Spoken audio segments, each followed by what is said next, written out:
Testingin natin itong Yadea Epoch. Ibiyahin natin mula dito sa Tarlac hanggang sa Nambalan Mayantok. Tingnan natin kung kakayanin niya ang 100 kilometers sa isang full charge. Later. Testingin natin ngayon itong ating bagong e-bike na Yadea Epoch. Tingnan natin ang kanyang mileage kung saan aabot ang kanyang full charge. Pupunta tayo ngayon sa Nambalan. Nasa may layong mga 45 kilometers from Barbontibag, Tarlac City to Nambalan. Ngayon to, tingnan natin kung gaano katakaw ang i-consume niya sa baterya. Let's go! Ayan, kasama ko mga Team Hunter. Shout out Team Hunter! Ayun! Woohoo!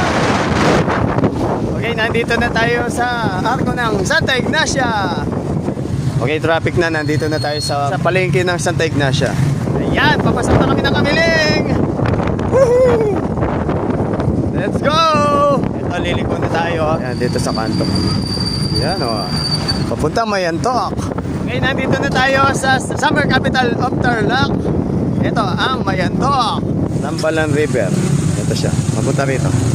Magandang view rito mga kaimartal. Ayan, o. Bulubundukin. Ganda ng mga kabundukan at tanawin mga kaimartal. At ito masarap maligo rito. Tapos masarap humiga dyan. Tapos magpalutang ka hanggang dulo. Ito yung papuntang Labni Mayantok.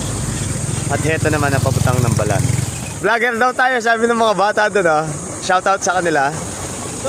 Ay, hello sir. Nambalan. Oh, nag-e-bike testing. Ito, nandito na tayo sa I Love Nambalan. Ayan, makikita mo marami mga siklista rito. Ay, hello po. Shout out. Ayan, taga saan kayo? Tarlac City Lamo pala. Ay, shout out. Oh, bahala na kayo gano. Oh, sige. Di na nyo naman tayo kalma kaya, Beo. Ayan, shout. Ay. Okay.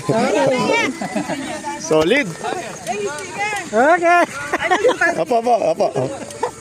Ayan, wai. Pasikan nyo. Ay, tara. Hindi ka pala koy. Puti ako managkat. Pagala bikers kami ha. Pagala bikers, shoutout sa inyo. Hello. Ay, kasi sexy ng mga to. Puti ako managkat, magbike ako. Ito, kasalukuyan, nandito na tayo sa barangay hall ng Nambalan. At kung naghahanap kayo ng cottage, ayan sila ma'am. May mga cottage na nakabang yan. Magaganda yung mga cottage nila at mura lang. Ayan o. Okay.